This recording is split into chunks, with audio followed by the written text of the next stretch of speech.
this literally just was trending on Twitter the last 20, 30, 40 minutes ago. Apparently this morning at 4 a.m., Don Lemon was arrested in connection with an anti-immigration protest that disrupted a service at Minnesota church and increased tensions between residents and the Trump administration. His lawyer said Friday Lemon was arrested by federal agents in L.A., where he had been covering the Grammy Awards. His attorney, Abel Lowell, said, Rob, if you want to pull up the article, not the article, but what the lawyer said, because the lawyer wrote a full-on letter reacting to this. If you go on X, type in Don Lemon lawyer, you'll see it. It's Abby Lowe. On a letterhead. Yes, exactly, right there. So zoom in a little bit, Rob, for us 47-year-olds. There you go. Don Lemon was taken into custody by federal agents last night in L.A., where he was covering the Grammy Awards. Don has been a journalist for 30 years, and his constitutionally protected work in Minneapolis was no different than what he has always done. The First Amendment exists to protect journalists whose sole role is to shine light on the truth and hold those in power accountable. There is no more important time for people like Don to be doing this work. Instead of investigating the federal agents who killed two peaceful Minnesota protesters, the Trump Justice Department is devoting its time, attention, and resources to this arrest, and that is the real indictment of wrongdoing in this case. This unprecedented attack on the First Amendment and transparent attempt to distract attention from the many crises facing this administration will not stand. Don Lemon will fight these charges vigorously and thoroughly. Chris, thoughts on the story? Not happy. I think the key word is, even in the news item, not Don's response, journalist Don Lemon. If he is a journalist, it just makes you feel, there but for the grace. Go I. That if you want to go after people that you don't like and you have the disposal of the federal government, this is what it looks like. Now, do I think that if he were working at News Nation or at CNN, would he have covered the protest the way he did? No. Why? The dancing around with the people before, going into a protected space as kind of part of it, the line of questioning, all of those things I think would have had pushback from people who think about standards and practices. But I think this is a very slippery slope. I also think, just to put my lawyer hat on, I don't think they can make this case. If you read the FACE Act, if that's what they bring this over, I totally agree with protecting places of worship, 100%. And I think that protest was a bad look at a minimum. If it weren't illegal, it was a bad look. It was wrong, even if they had the legal right. But I don't think they can make this case against Don, and I think the president just made him a lot of money because now he's a martyr. You think the president just made him a lot of money? A lot of money. Really? Millions. Meaning someone's going to sign him? Sponsorship, eyeballs, video? Of course. And just the organic people who are oppositional to the president and this administration, as an extension of what's going on with ICE for many people in Minnesota and elsewhere, now he's the face of it. This is the face of opposition of what the president is doing. Trump just gifted that to Don Lemon. That said, I would not want to be in his position. Mm-hmm. Got it. Vinny. Well, the face, for anybody on the Democratic side to ever say using the federal government to go after people like journalists and all that stuff makes me laugh literally out loud. I had to hold it back. The FACE Act covers crime to use force, threaten, or physically obstruct people in places of worship. Say what you want. They were getting in the way. All the affidavits were just coming out that these people, including him, they were all standing around bumping into people, were stopping kids from getting to their parents, that there was a daycare downstairs, and they were stopping children, yelling in their faces, saying, your father is a Nazi and I hope he burns in hell. Okay, and say what you want. Don Lemon was outside with them beforehand. He acted like it was a surprise and nobody knew. It's all BS, okay? And even if, let him make the money and do all this, Don Lemon has been begging for this type of thing, okay? Because since he left CNN, he's been dying to be in the limelight. Think about it, CNN, he was one of the main guys at CNN. Now he's man on the street asking people, why do you hate Trump? Respectfully, he was a number 52 show ranked. Mm-hmm. If you ranked him, he was never number one, but he was one of the faces of CNN. Fair, how much, Chris, how much do you think he was making a year, Don Lemon? 4 to 6. I don't know the number. $46 million. Now he's wearing a parka out in the street, away from his husband, bothering people. So the FACE Act clearly, like he knows what he's doing. And then he tries to talk to the pastor and say, oh, I'm a Christian. No real Christian is going into a place of worship to disrupt it. He knows exactly what he was doing. And if what you're saying is right, Chris, and he's going to get famous and all that, so be it. But guess what? Now he has a police record. He's on record for doing what he's doing. And by the way, is it weird? We're talking about feds going after people. The other two girls that were arrested, Chris, one of them's connected to BLM. They were released by a judge who's a Biden appointee. So it's like we keep doing this cycle where people get in trouble for actually breaking the law, but then once it gets to the judges, they get released. So what kind of justice system is that? It's not fair. It's a two-tier justice, and I think it's ridiculous. Tom.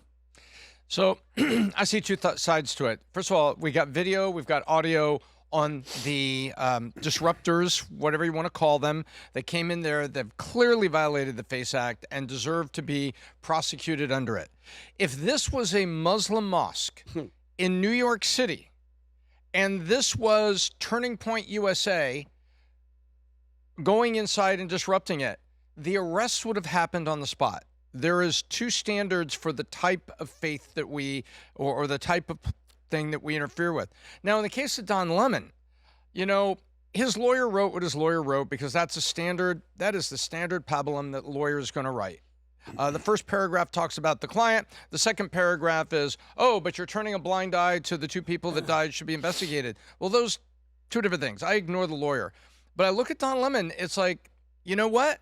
You're out there with the organizers. You knew what was going on, and then you contradicted yourself in certain video segments of the same day. Oh, I didn't know this, I didn't know here. And then you went inside, conducted not an interview, but it kind of bridged into, you know, holding the person's time and being part of it yourself. And so I think what the feds did is they looked at that and say, you know what? We're going to arrest this guy. Now, is it a strong case? No, it's not a strong case. Fannie Willis didn't have a strong case. Alan Bragg didn't have a strong case. But this is how we do it in America.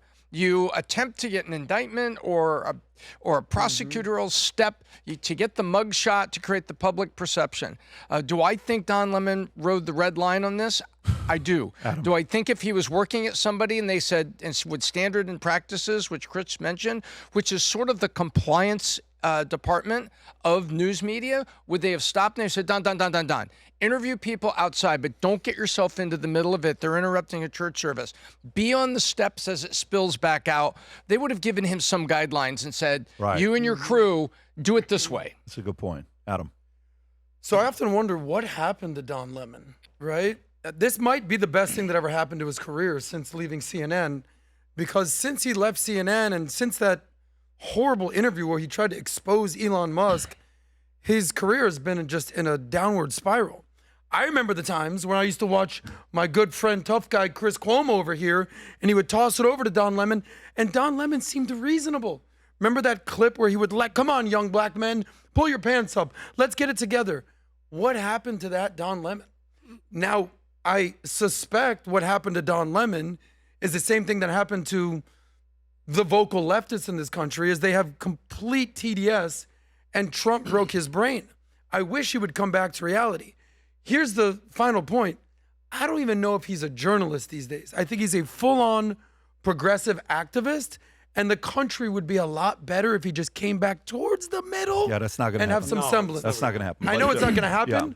but it would be better served. But let me ask you: does it do anything to credibility to arrest and nothing happens, or is this a distraction? Is this a news cycle? Let's do it today because I think that's it. In the 24-hour news cycle, you want the bad news on your opponent. And look at the things that have happened.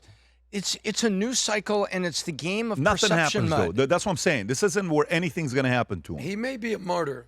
Do you think anything will end up happening to him, Chris? Legally? Legally. No, I think he beats the case. I think it's a bad case. And I think you got to be very careful about the hypocrisy involved here. If you want to laugh because you can't believe the left is talking about lawfare, then laugh. But you're doing exactly that. Own that part of it too, which is Trump is going after his opponents and doing exactly what he campaigned against. Mr. Promises Made, Promises Kept. That's what this is. Now, do I think Don put himself in a risky position all day? Would I have done it that way? No, I wouldn't have. Would I want to be in his position? No. I don't care what comes along with it that's positive for his career. I don't want to be targeted by the federal government with this guy coming after me the way he goes after people. But own the hypocrisy. Well, okay, You know? well, let me ask you a question. Tell me what, so are you saying, Chris, that the federal government made this all up? They told Don Lemon to go there to look like he planned it with these people. Chris, they broke the law. All of them broke the FACE Act. It's not going after your opponent. But you're lumping him in. No, Chris. Let's be men above. Let's be real.